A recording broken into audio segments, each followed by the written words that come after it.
교회에 가야 하나요? 시리즈 두 번째 시간에 주시는 하나님 말씀은 신약 성경 중에 마태복음 4장 1절에서 11절 말씀입니다. 신약 성경 제4면이 되겠습니다. 신약 성경 제4면 마태복음 4장 1절에서 11절 말씀 봉독할 때 살아계신 주님의 음성을 들으실 수 있기를 바랍니다. 그때 예수께서 성령에게 이끌려 마귀에게 시험을 받으러 광야로 가사 40일을 밤낮으로 금식하신 후에 줄이신지라. 시험하는 자가 예수께 나와서 이르되 네가 만일 하나님의 아들이거든 명하여 이 돌들로 떡덩이가 되게 하라. 예수께서 대답하여 이르시되 기록되었을 때 사람이 떡으로만 살 것이 아니요 하나님의 입으로 나오는 모든 말씀으로 살 것이라 하였느니라 하시니, 이에 마귀가 예수를 거룩한 성으로 데려다가 성전 꼭대기에 세우고 이르되 네가 만일 하나님의 아들이거든 뛰어내리라. 기록되었을 때 그가 너를 위하여 그의 사자들을 명하시리니 그들이 손으로 너를 받들어 발이 돌에 부딪히지 않게 하리도다 하였느니라. 예수께서 이르시되 또 기록되었을 때 주 너의 하나님을 시험하지 말라 하였느니라 하시니, 마귀가 또 그를 데리고 저기 높은 산으로 가서 천하 만국과 그 영광을 보여 이르되 만일 내게 엎드려 경배하면 이 모든 것을 내게 주리라. 이에 예수께서 말씀하시되 사탄아 물러가라. 기록되었을 때 주 너의 하나님께 경배하고 다만 그를 섬기라 하였느니라. 이에 마귀는 예수를 떠나고 천사들이 나와서 수종드니라. 아멘. 자본주의 물질적 세계관이 초래한 경쟁 사회는 소유의 미덕을 강조하면서 멈춤이 없는 욕망 사회를 창출했습니다. 그러나 욕망의 노예가 된 현대인들은 오히려 그 욕망의 늪에서 더 불행을 경험하게 되었습니다. 그리고 사람들은 이런 불행의 늪에서 역설적으로 욕망을 포기하는 비움을 갈망하게 됩니다. 이런 현대인들의 자기 측면은 동양 종교나 동양 명상이 강조하는 소위 비움이라는 단어에 대해 선망을 갖게 되고 삶의 해답을 찾게 되었습니다. 그 결과 오늘날 서점가에서는 불교의 승려들과 힌두교의 구루들에 의한 비움의 가르침들이 범람하고 있습니다. 그리고 진지한 구도적 그리스도인들은 이런 시대적 요구에 대한 기독교적 해답이 무엇인지를 자문자답하게 되었어요. 기독교 전통이 비단 서구 기독교의 전통에만 의존되어 있는 게 아니고 동방 기독교 전통이 기독교 주류의 영성적인 전통이었다는 것과 그 핵심이 바로 비움과 채움의 영성이라는 사실을 깨닫게 됩니다. 아시는 대로 비움이라는 단어는 어쩌면 우리보다 불교인들에게 더 익숙할지 모릅니다. 많은 사람들이 이 기독교에는 비움이라고 하는 강조가 없는 것처럼 착각을 합니다. 사실 알고 보면 예수님이 이 땅에 사람의 몸을 입고 오신 그 성육신의 사건이 바로 자기를 비우신 사건이었습니다. 이런 비움의 성경적 가장 좋은 근거가 사도 바울이 소위 기독론이라고 제시하고 있는 빌립보서 2장 5절에서 8절의 말씀입니다. 한번 우리 같이 읽어볼까요? 시작. 너희 안에 이 마음을 품으라. 곧 그리스도 예수의 마음이니 그는 근본 하나님의 본체시나 하나님과 동등됨을 취할 것으로 여기지 아니하시고 오히려 자기를 비워 종의 형체를 가지사 사람들과 같이 되셨고 사람의 모양으로 나타나사 자기를 낮추시고 죽기까지 복종하셨으니 곧 십자가에 죽으심이라. 바로 예수님의 생애를 우리는 자기를 비워 헬라어로 게노시스라고 하는 이 한 단어로 설명을 할 수 있습니다. 예수님은 신성을 비우시며 이 땅에 인성을 가지고 내려오시죠. 아울러 예수님이 아기의 모습으로 구유에서 태어나시고 공생의 가운데 인자는 머리 둘 것도 없다고 말씀하던 그분이 마침내 십자가에서 모든 걸 내어주시고 죽으심은 바로 비움의 클라이막스, 절정이라고 말할 수 있습니다. 그러니까 예수님의 비움은 철저히 자기 중심적인 비움이 아닙니다. 자신을 대속의 제물로 내어주시는 이타적인 비움이셨어요. 사도 바울은 고린도 교회에 전한 말씀 중에 이런 말씀을 했습니다. 고린도후서 8장 9절 말씀인데, 우리 주 예수 그리스도의 은혜를 너희가 알거니와 부요하신 이로서 너희를 위하여 가난하게 되심은 그의 가난함으로 이 말미암아 너희를 부요하게 하려 하십니다. 주님이 가난하게 된 것은 우리를 부요하게 하기 위함이다. 그러니까 예수님의 비움은 자발적인 청빈이었어요. 그러나 가난으로만 끝나서는 안 됩니다. 예수님께서 우리를 부요하게 하기 위해서 자신을 비워주셨다면 우리는 그분을 통해서 채워지는 경험을 해야만 합니다. 여기서 비움과 채움이라고 하는 기독교 영성의 독특한 두 개의 측면을 발견할 수 있습니다. 기독교 영성의 독특성은 비단 비움에 있지 않습니다. 만일 기독교의 영성이 비움의 철학으로만 끝난다면 그것은 기독교 영성이 아니라 오히려 불교적 영성에 가깝습니다.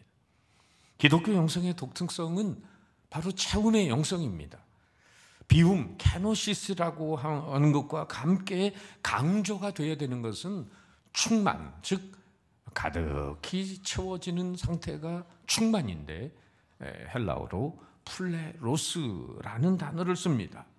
요한복음 1장 14절에 성육신에 대한 귀절, 잘 알고 있는 귀절의 마지막에 보면 충만이라는 단어가 들어가 있어요. 다 같이 시작. 말씀이 육신이 되어 우리 가운데 거하심에 우리가 그의 영광을 보니 아버지의 독생자의 영광이요 은혜와 진리가 충만하더라. 예수님 안에는 그 은혜와 진리가 충만했습니다. 그 충만이 바로 플레로스라고 하는 것인데, 자기를 비워서 이 땅에 내려오셨지만은 그러나 우리에게 줄 것이 많은 은혜와 진리가 가득하셨다는 거예요. 따라서 기독교는 불교와 같이 단순히 비움의 종교가 아닙니다. 비움과 더불어 채움의 종교입니다. 기독교는 비워서 비워지는 게 아니라 채워서 비워지는 것입니다. 불교와 기독교의 차이를 말할 때 제가 간혹 예를 드는 이야기가 있습니다. 그 구정물을 떠다가 유리컵에 부어두고 오랫동안 놔두면은 구정물의 더러운 찌꺼기가 그 컵 아래로 가라앉습니다. 그것을 소위 불교에서 말하는 명상, 참선이라고 부르는 것이죠. 그러나 누가 그 컵을 건드리기만 하면은 구정물 찌꺼기가 위로 솟구쳐 올라옵니다. 이것을 여러분 참된 비움이라고 말할 수 있겠습니까? 그건 비움이 아니라 가라앉힌 거죠, 잠시. 그러나 기독교의 비움은 그런 불교와 같은 명상적 비움이 아니라 채워서 비우는 겁니다. 티백이 뜨거운 물에 들어가면은 화학적 변화를 일으키면서 녹차도 되고 등불레차도 되는 거예요. 그와 같이 인생의 거룩한 청매이신 예수님을 영접하고 그분의 말씀을 채우게 되면 우리 인생의 영적인 화학적 변화가 일어납니다. 주인이 바뀝니다. 목적이 바뀝니다. 인생관, 세계관, 가치관이 바뀝니다. 그리고 세상을 보는 눈이 달라집니다.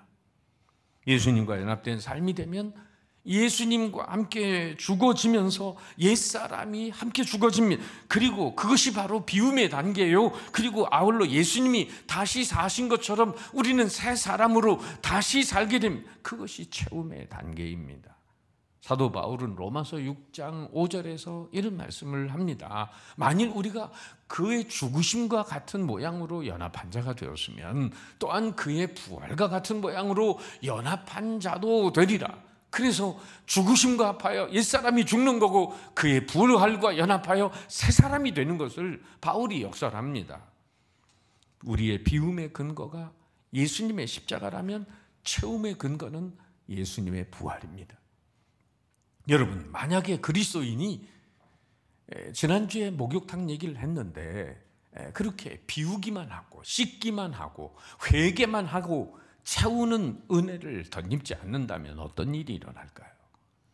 여러분, 죄진 거 회개만 하고 하나님의 은혜를 심령 가운데 채우지 않으면 어떤 일이 벌어지겠는가? 예수님께서 말씀하셨어요.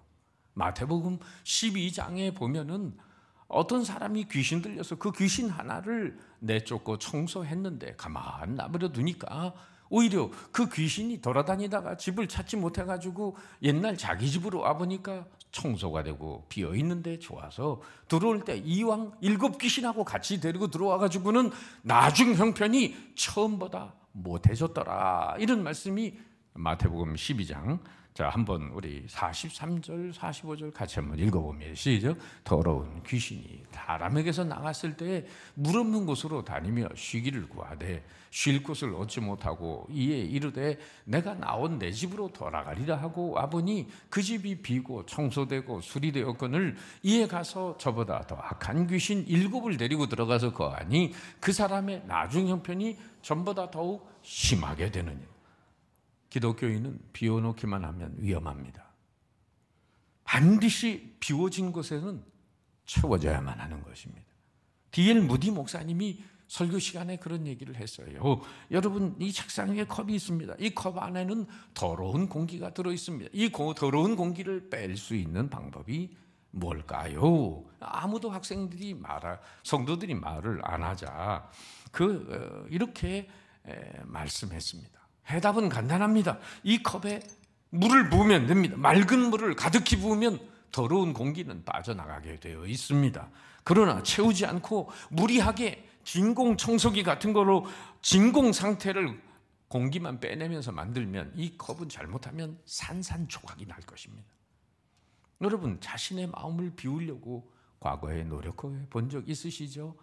정욕을 이기려고, 죄를 이기려고 몸부림쳐 본 적 있으시죠? 그런데 잘 되던가요? 증오를 이기는 길은 사랑으로 채우는 데 있는 것입니다. 불평과 불만을 이기는 길은 감사함으로 채우는 데 있는 것입니다. 욕심을 이기는 길은 신령한 은혜로 채우는 것입니다. 따라서 교회 오는 두 번째 이유가 뭐라고요? 지난주에 첫 번째는 영혼의 때인 죄를 씻는 영적인 목욕탕이기 때문에 반드시 우리의 죄를 씻으러 와야 한다고 말씀을 드렸어요. 두 번째 이유는 여러분 왜 오냐면 신령한 은혜를 채우는 바로 영적인 주유소이기 때문에 오셔야 하는 것입니다. 따라합시다. 교회는 영적인 주유소입니다. 교회는 영적인 주유소입니다. 기름 떨어지면 아무리 비싼 차고 외제차고 좋은 차라도 주유소에 가서 기름 채우지 않으면 1m도 전진이 안 돼요. 여러분, 전투하던 비행기 공중급유도 하는 거 영상으로 보셨습니까? 바로 우리 신앙인의 삶에 있어서 교회는 영적인 에너지를 채우는 장소입니다. 하나님의 능력을 만나는 힘입는 현장입니다. 우리 교회는 수년 전에 앞에 있는 주유소를 LG 주유소를 매입을 해가지고 우리 교회의 지경을 넓혔습니다. 우리 코미디언 이용식 안수 집사님이 전에 저한테 물으시더라. 목사님, 주유소 우리 꼭 사야 됩니다. 그래서 왜 살까요? 그랬더니 정말 코미디언답게 이렇게 대답하시더라고요. 주유소, 그 땅은 기름진 땅이기 때문입니다. 여러분, 이제는 뭐 휘발유나 경유 같은 그런 기름은 아니지만은 영적인 기름을 주유받는 땅으로 변하게 된 줄 믿습니다. 그러면 영적인 기름은 오늘날 뭘 말합니까? 교회에서 드리는 예배와 성경 공부, 말씀을 통해서 공급받는 바로 말씀과 성령의 은혜입니다. 따라합시다. 말씀과 성령의 은혜. 여러분, 이와 같은 영적인 기름을 우리가 끊임없이 공급받아야 하는 이유는 무엇일까요?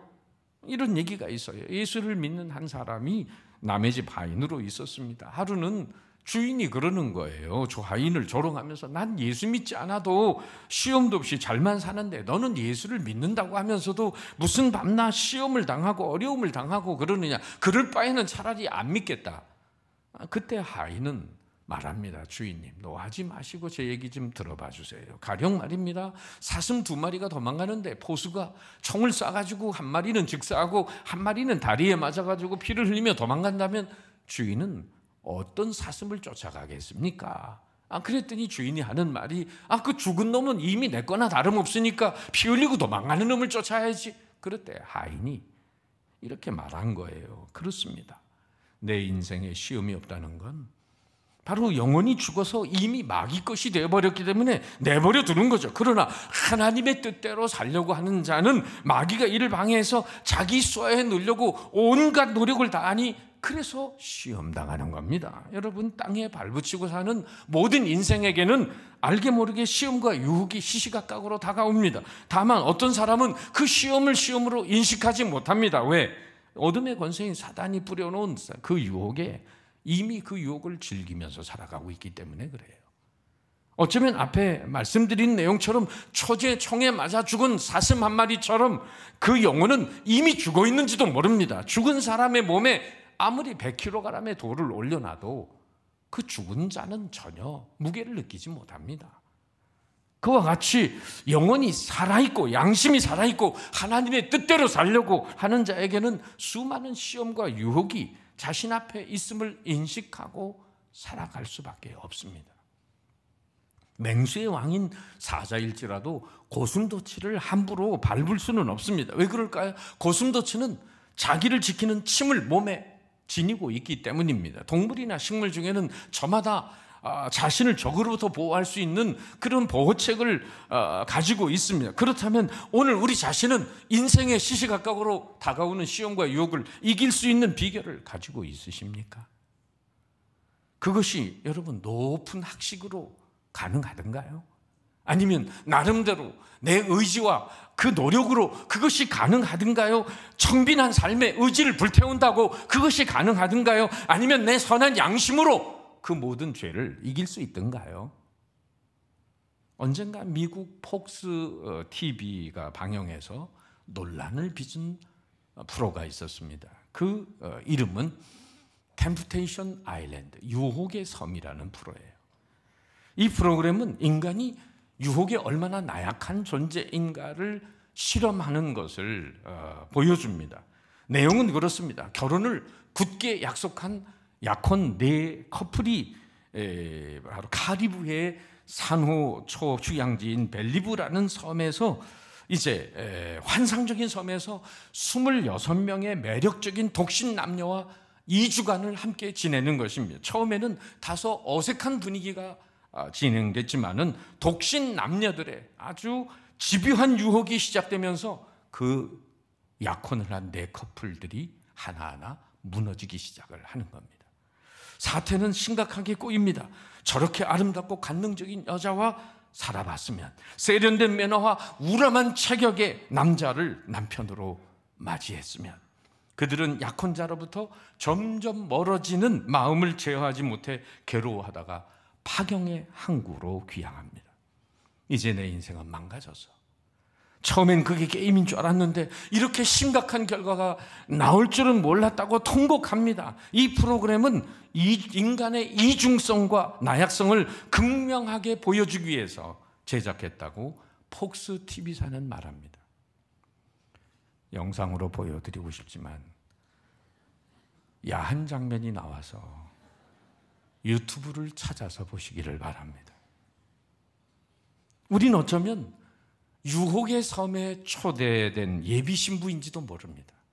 그리스도 예수님만을 신랑으로 모시고 세속의 섬에 거주하는 휴양객입니다. 그러나 우리의 마음의 근원에는 불행히도 유혹을 추구하고 싶어하는 심리가 짙게 드리워져 있습니다. 우린 매스컴을 통해서 달콤한 유화밥에 산산이 부서지는 슈퍼맨들의 군상을 보아왔습니다. 현재의 쾌락을 위해 미래를 포기하게 만드는 것이 유혹입니다. 따라서 하나님의 말씀인 성경은 세속의 섬에 거주하는 우리를 향해 지금도 이와 같은 경고의 메시지를 보내고 있습니다. 베드로전서 5장 8절 9절 다 같이 시작. 근신하라 깨어라. 너희 대적 마귀가 우는 사자같이 두루다니며 삼킬 자를 찾나니 너희는 믿음을 굳게 하여 그를 대적하라. 이는 세상에 있는 너희 형제들도 동일한 고난을 당하는 줄 압니다. 네덜란드의 성자 토마스 아켄페스는 이런 말을 했습니다. 불은 쇠를 시험하고 마귀는 그리스도인을 시험한다. 마귀는 믿지 않는 사람, 세상 사람들 시험하지 않습니다. 그들은 죄 가운데 태어나서 죄 가운데 먹고 살고 악하게 살다가 결국은 죄값으로 지옥에 갈 거니까 마귀는 가만 내려도 자기의 동무들 같은 그런 사람들을, 지옥으로 오는 사람들을 끌려고 노력하지 않습니다. 마귀는 그러나 하나님을 믿는 사람, 다시 말해서 교회 나가는 사람들을 미혹하고 신앙생활을 바르게 하지 못하게 하고 순종하지 못하게 하고 축복받지 못하게 하고 마침내는 천국에 들어가지 못하도록 방해하는 것입니다. 오늘 본문에 예수님이 공생애를 시작하면서 마귀에게 3가지 시험당하는 이야기가 있습니다. 오늘 본문에 예수님을 시험한 마귀의 시험 내용은 뭐죠? 3가지 방향으로 시험을 걸어왔어요. 먼저 3절 말씀을 보세요. 시험하는 자가 예수께 나와서 이르되 네가 만일 하나님의 아들이어든 명하여 이 돌로도 떡덩이가 되게 하라. 예수님 40일 금식하셔서 매우 줄이신 형편이셨습니다. 바로 이 시험은 첫 번째 물질적 시험, 경제적 시험입니다. 소위 기독교가 말하는 복음과 은혜와 믿음을 가지고 그것이 밥 먹여주는 것입니다. 공산주의와 기독교의 대결은 어쩌면 빵과 성경 말씀의 대결이라고 볼 수 있어요. 육신의 양식이 먼저냐 영혼의 양식이 먼저냐. 칼 마르크스는 모든 문제의 근본은 경제다, 돈이다, 물질이다, 빵이다 라고 주장을 했습니다. 인간의 행복의 근본이 바로 눈에 보이는 물질에 있다라고 주장했습니다. 그러나 여러분, 역사는 공산주의의 말로가 무엇입니까? 가장 비참한 가난입니다.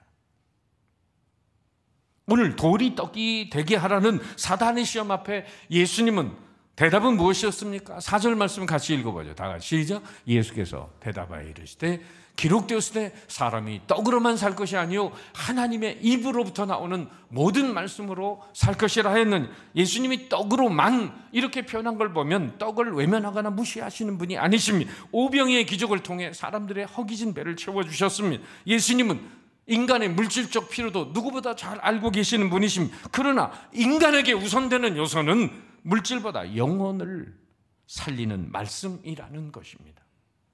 오늘날도 사단은 끊임없이 현대인들을 유혹합니다. 물질을 줄 테니까 신앙을 내놓으라는 것입니다. 낚시를 해보신 분은 아실 거예요. 저도 예전에는 아버님 따라서 어려서 낚시를 많이 다녀봤어요. 지렁이로, 떡밥으로, 또 견지로 뭐 이렇게 저렇게 낚시들을 많이 해봤는데, 물고기를 잡기 위해서는 지렁이, 이 살랑거리는 지렁이를 사용합니다. 물고기 입장에서 보면 지렁이처럼 유혹하는 것도 없어요.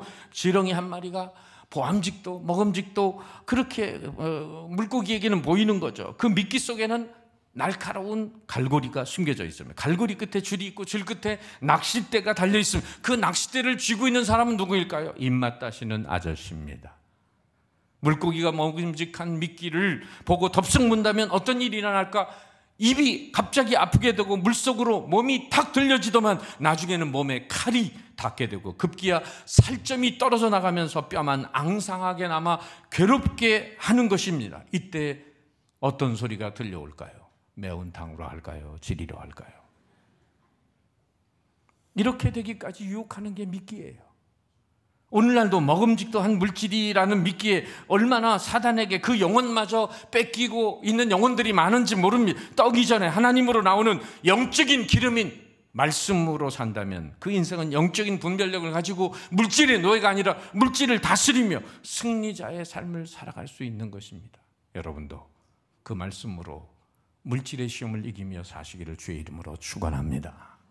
두 번째, 이 마귀 사단의 시험은 여기서 끝나지 않아요. 물질적 시험에서 패한 마귀는 시험의 강도를 더합니다. 5절에 보면 예수님을 성전 꼭대기에 데리고 올라가서 네가 만일 하나님의 아들이어든 뛰어내려라 하면서 시편의 말씀까지 인용하면서 유혹을 합니다. 어떤 차원의 유혹입니까? 두 번째, 인간의 인기와 명예를 자극하는 정신적인 미혹이었습니다. 여러분, 배고픈 건 참을 수 있어요. 그런데 사람들이 자존심 상해하고는 어쩔 줄 모릅니다. 자살하는 사람들이 물질 때문에 비단 자살하는 게 아닙니다. 자기 명예가 손상됐을 때 더 이상 살 소망이 없다고 생각하게 됩니다. 사람들은 물질이 어느 정도 채워지면 관심이 높은 곳, 정상 꼭대기를 향해 갑니다. 세속적인 인기와 명예, 영광입니다. 마귀는 예수님을 성전 꼭대기로 데려갔어요. 신앙 안에서도 사람들은 꼭대기를 좋아합니다.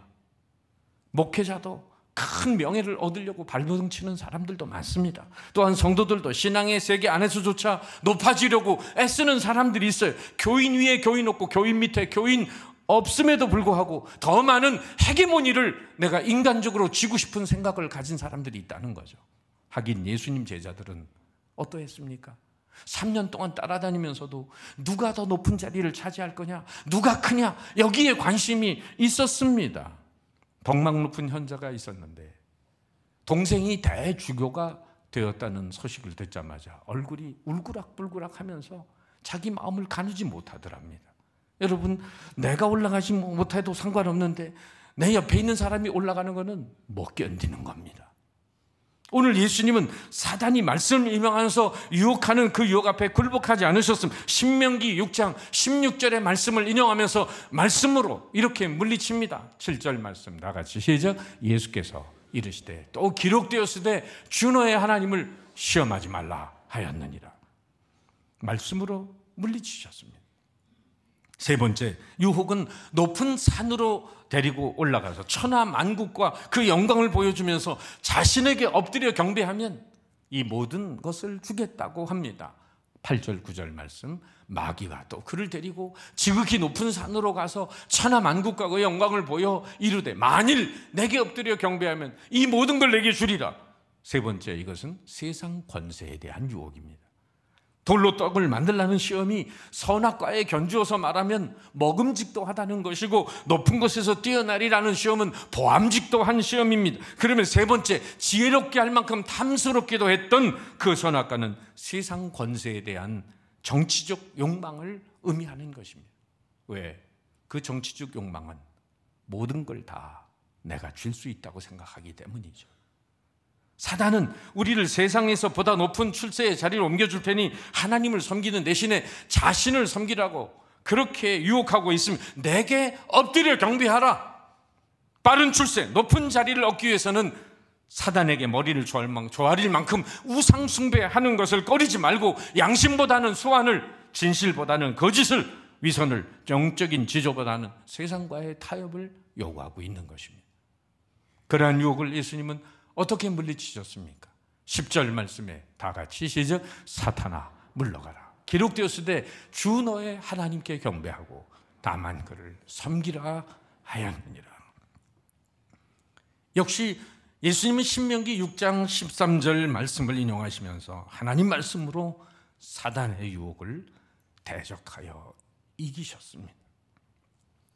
여러분, 창세 때 아담과 하와를 넘어뜨린 사단의 유혹은 지금부터 2000년 전에 인류의 구원자로 오신 예수님을 넘어뜨리려고 동일한 유혹을 가지고 찾아왔습니다. 바로 그 세 가지 유혹은 오늘 하나님이 섬기는 신앙인들에게도 시시각각으로 찾아옵니다. 사도 요한은 요한일서 2장 16절에 그 세 가지 유혹을 이렇게 표현해주고 있습니다. 다 같이 시작. 이는 세상에 있는 모든 것이 육신의 정욕과 안목의 정욕과 이생의 자랑이니 다 아버지께로부터 온 것이 아니요 세상으로부터 온 것이라.